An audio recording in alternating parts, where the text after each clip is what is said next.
along your journey, when did you start looking for whistleblowers, and how early on were you with this? And Right.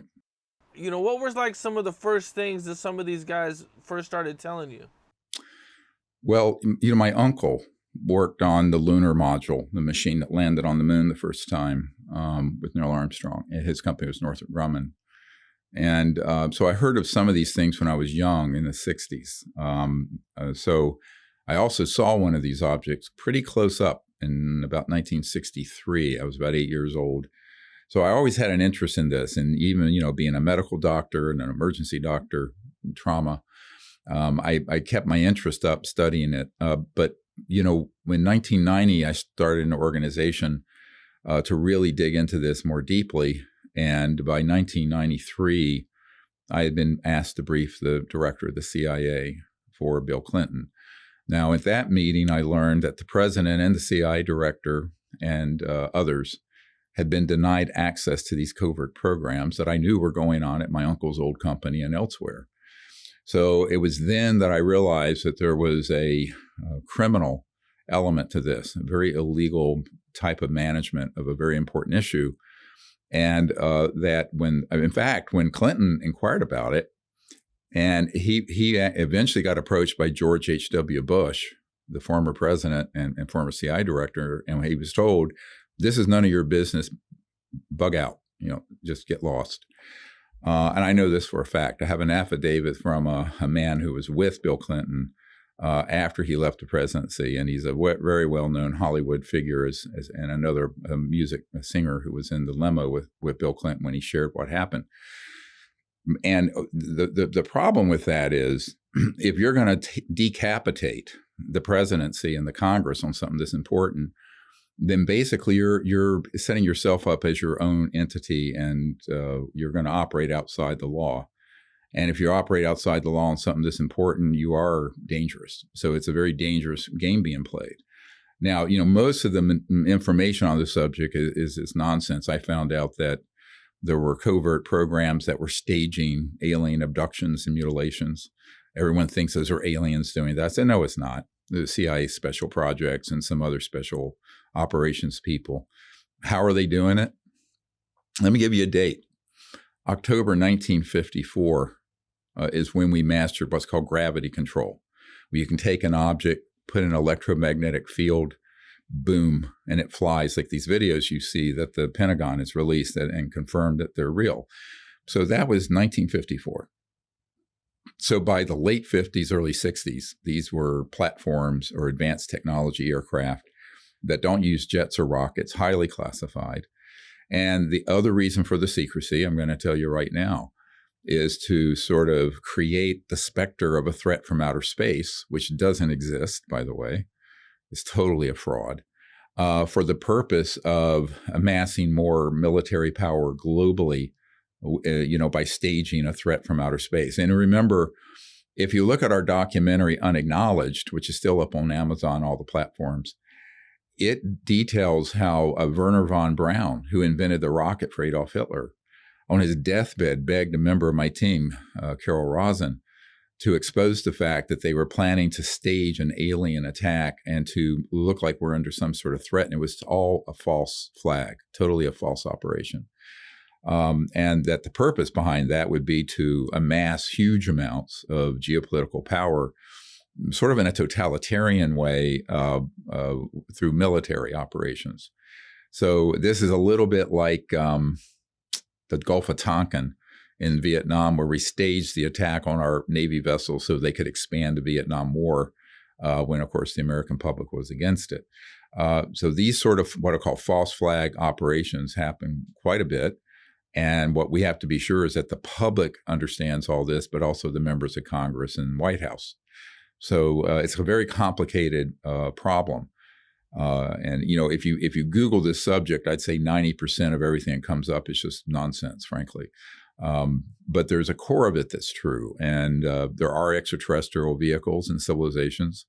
There are advanced aircraft that are anti-gravity based on ET craft that were studied, flying around. I'd say probably 80% of the UFOs people see are actually ours. but they're not acknowledged. That's why we named that documentary "Unacknowledged," because it's the first word in unacknowledged special access projects. And the unacknowledged SAPs are the ones that are off book, deep black, etc. And they deal with this. And this is a real problem, because in my meetings with senior members of the Senate and House, and also White House and cabinet level people over the years, as well as Pentagon folks, I mean, they are not allowed access to those projects. And if they push too hard, they get threatened. It's like in 1997, I briefed the head of intelligence for the Joint Chiefs of Staff, Admiral Wilson. And I had given him a portfolio of documents and information that I have that are in our book, Unacknowledged, if people want to see them. And he ended up, because one of those documents had the project code names and numbers from the early 90s, from Nellis Air Force Base, Area 51. So he made some inquiries, and he got hold of one of the offices. And he said, look, I'm Admiral Wilson, I'm J2. And they said, oh, yes, sir, we know who you are. And he says, well, I want to be read in, which is military speak for briefed, on this subject. And they said, sir, you don't have a need to know. And he said, excuse my language, he said, God damn it, how can I not have a need to know? I'm the head of intelligence for the Joint Chiefs of Staff. They said, sir, we will not discuss this with you any further. Cut the line. And then he pushed further and got threatened personally, and threatened with losing a star and being demoted in his position as an admiral. So this is the sort of thing that I've been firsthand involved with for 30 years. It's just now coming around that the American public is awakening to this in a serious way. And the Congress, to their credit, are really trying to get to the bottom of it. Okay, you mentioned 80% of UFOs seen are ours. Yeah, that's a lot. Yes, I would say, well, depending on where you are. Certainly if you're out in the high desert of California, if you're in certain locations where we have these assets that come and go, yeah, there's a very high number of them. Perhaps in other parts of the world it'd be lower than the 80, but we do know that these advanced technologies, or some people call them ARVs, alien reproduction vehicles, because they're man-made devices based on studying in part the extraterrestrial devices, spacecraft, are more common. And they're actually, over the last 60 years, have become more and more refined to where the average person would be completely deceived about whether it was an extraterrestrial or alien craft versus a man-made one, which is in and of itself very dangerous. Because, if you look at those pilots who were, before the hearing last month, I spoke to David Fravor, who was one of those two pilots. And, as jet pilots, they were not read in on the fact that Lockheed Skunk Works or Raytheon, other corporations, had these devices that could move that way. And so, their assumption that all of those had to be alien, but they're not. So, it's a very complicated picture, only because your people are forgetting that we now have in our archive 122 cases where we have shot down using electromagnetic weapons these ET craft. And I'm sure that number is much, much higher. Well, what does that mean? If you retrieve that kind of technology and you've got virtually unlimited funds and some of the brightest scientists in the world working on the problem, you're going to have huge breakthroughs from the 40s, 50s, 60s, all the way to now. And then those get turned into devices that could absolutely deceive the public about something happening that looks like an alien attack on a village in Brazil, right? You heard this whistleblower, Mr. Grush, say that whole operation was a covert human operation, staged to make it look like it's alien. So, one of the things in 1991, I had a guy deep in the intelligence community came to me and he said, Dr. Greer, if you tell the truth about this, it's less believable than the fiction we're selling. And, that really is true, because the actual truth about this is a kind of mind blowing. But, everything I'm telling you is true. That's a lot of UFOs to be in the sky.